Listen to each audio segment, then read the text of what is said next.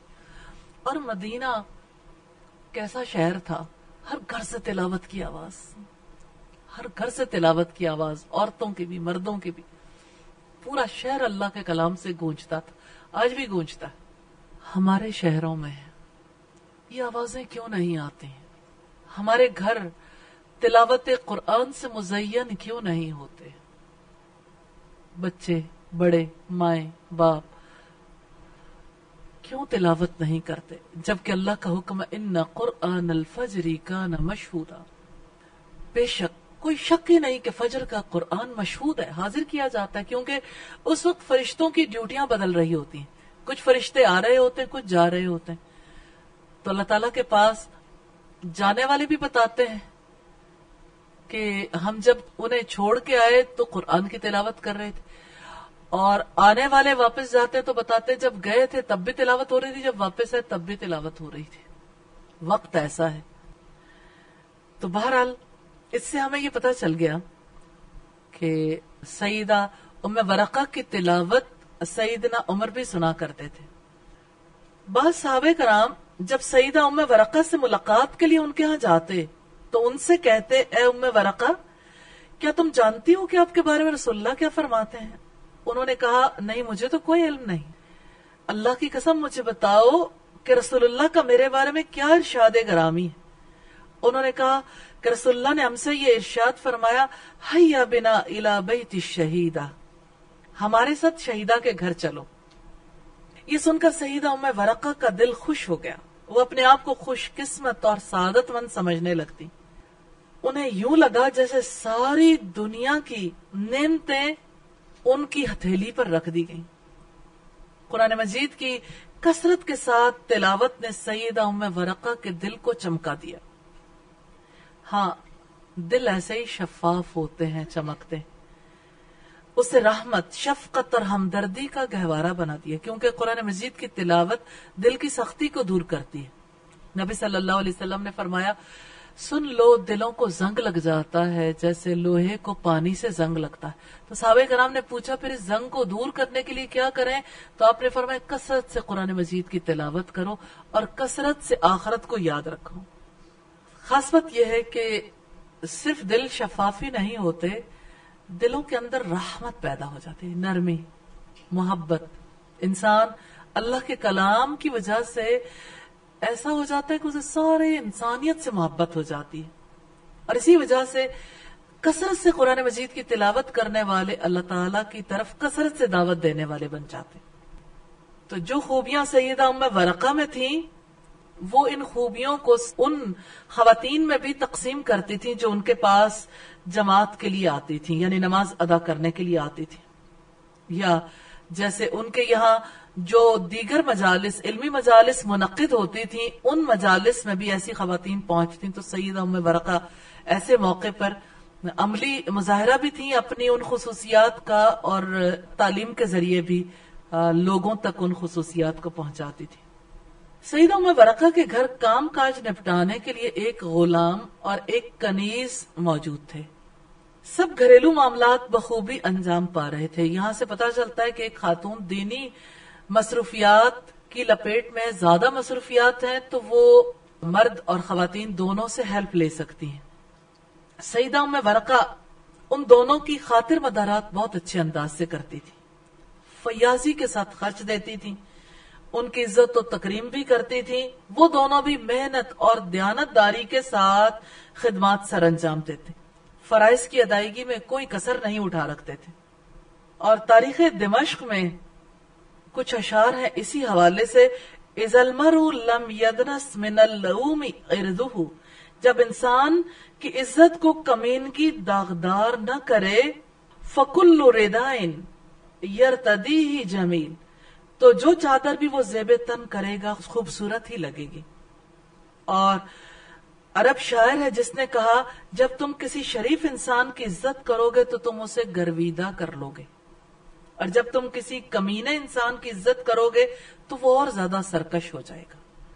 بات حکمت کی ہے، یعنی عزت کے قابل بھی شرفاء ہیں، اور جب کسی کمینے انسان پر لوگ مہربان زیادہ ہوتے ہیں یا ان کی زیادہ عزت کرتے ہیں تو وہ اپنی کمینگی دکھائے بغیر نہیں رہتے. اور ہمیں کائنات سے بہت سی مثالیں ملتی ہیں. جیسے ہم دیکھتے ہیں کہ بچھو جیسی نیچر رکھنے والوں کے ساتھ کوئی بھلائی کرے تو بچھو کا کام یہی ہے کہ وہ تو اپنے پرائے سبھی کو کاٹ لیتا.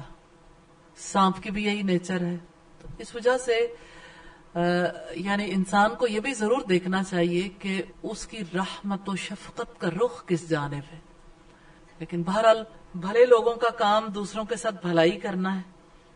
تو یہ کسی کے وہم و گمان میں بھی نہیں تھا کہ ایک دیانت دار، پرہیزگار اور سارے لوگوں کے ساتھ خیرخواہی سے پیش آنے والی خاتون ہے، روزے دار ہے، عبادت گزار اور راتوں کو قیام کرنے والی، قرآن مجید کی حافظہ، رحم دل خاتون ہے، ان کو اپنے ہی غلام اور کنیز کے گھناؤنے جرم کا نشانہ بننا پڑے گا، جن کے ساتھ ہمیشہ ہی حسن سلوک کے ساتھ پیش آتی رہی. لیکن بہرحال دوسری طرف ہمیں یہ بھی دیکھنا ہے کہ انہی کی وجہ سے سیدہ ام ورقہ کو شہادت کا رتبہ بھی ملا تھا.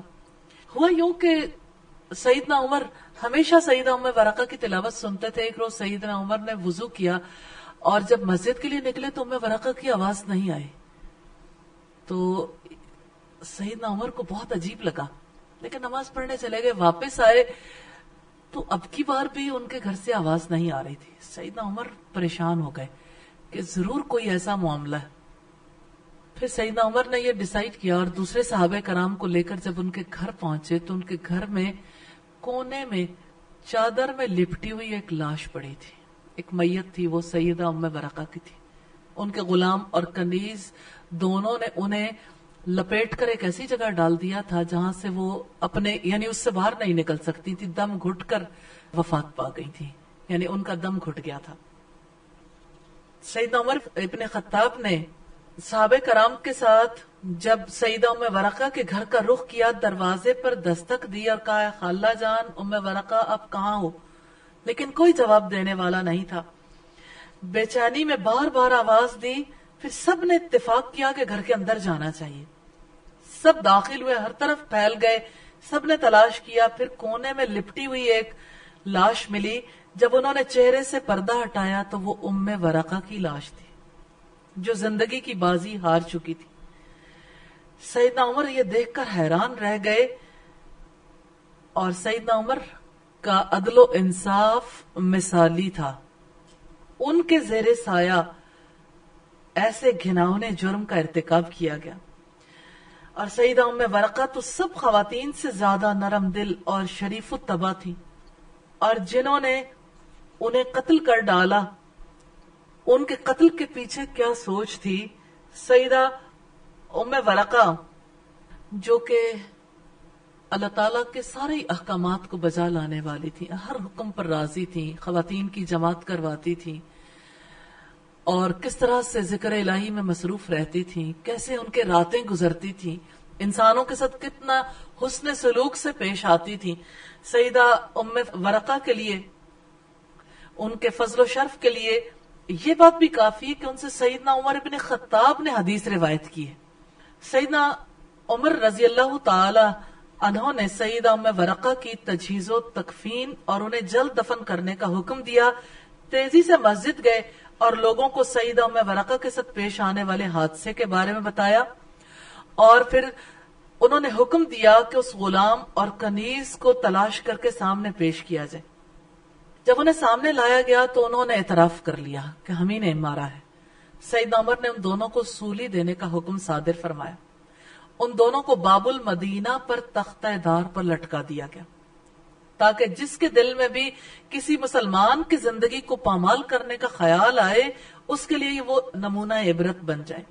مسند احمد میں سیدہ ام ورقہ رضی اللہ تعالی عنہ نے اپنے غلام اور کنیز سے یہ کہہ دیا تھا کہ تم دونوں میری وفات کے بعد آزاد. ان دونوں کو یہ مدت دراز محسوس ہوئی تو انہوں نے سیدہ ام ورقہ کو ایک کپڑے میں لپیٹ کر زمین پر پھینک دیا، جس سے وہ دم گھٹ کر شہید ہو گئیں. بعد ازاں وہ دونوں وہاں سے بھاگ گئے. تو سیدنا عمر ابن خطاب لوگوں میں کھڑے ہوئے اس موقع پر انہوں نے فرمایا کہ رسول اللہ جب سیدہ ام ورقہ کے پاس جاتے تھے تو صحابہ سے یہ فرماتے تھے انطلقوا نزور الشہیدہ، کہ چلو شہیدہ کی زیارت کرتے ہیں. اس موقع پر انہوں نے فرمایا کہ فلاں غلام اور فلاں کنیز نے ام ورقہ کو کپڑے میں لپیٹ کر زمین پر پھینک دیا اور ان کی موت واقع ہو گئی اور وہ دونوں بھاگ گئے. انہیں کوئی پناہ نہ دے، انہیں پکڑ کر میرے پاس لایا جائے. یہ مسلمانوں کی تاریخ میں پہلی سولی تھی جو دی گئی. 2 افراد کو جو سولی دی گئی وہ ام ورقہ کی شہادت کی وجہ سے. صحابہ کرام سیدہ ام ورقہ کی وفات پر رونے لگے، انا للہ و انا الیہ راجعون کہنے لگے. پھر انہوں نے شہادت کی مبارکباد دی اور جو کچھ اللہ تعالیٰ نے ان کے لیے اپنی جوار رحمت میں تیار کر رکھا ہے اس کا تذکرہ کیا. یقیناً اللہ تعالیٰ نے ام ورقہ کو بہت بڑے اعزاز سے نوازا. اللہ تعالیٰ سے دعا ہے ان پر رحمت نازل فرمائیں اور اپنے جوار رحمت میں انہیں جگہ دیں اور ان سے راضی ہو جائیں، اور سیدہ ام ورقہ اللہ تعالیٰ سے راضی ہو جائیں. سیدہ ام ورقہ کی زندگی میں ہمارے لیے بہت سے اسباق ہیں. ہر ایک نے اس کے اوپر غور کیا ہوگا، کچھ نہ کچھ طے بھی کیا ہوگا. تو آپ لوگوں میں سے جو بھی شیئر کرنا چاہے آج کی اس گفتگو کے حوالے سے شیئر کرنا چاہے آج کی اس گفتگو کے حوالے سے شیئر کرنا چاہے آج کی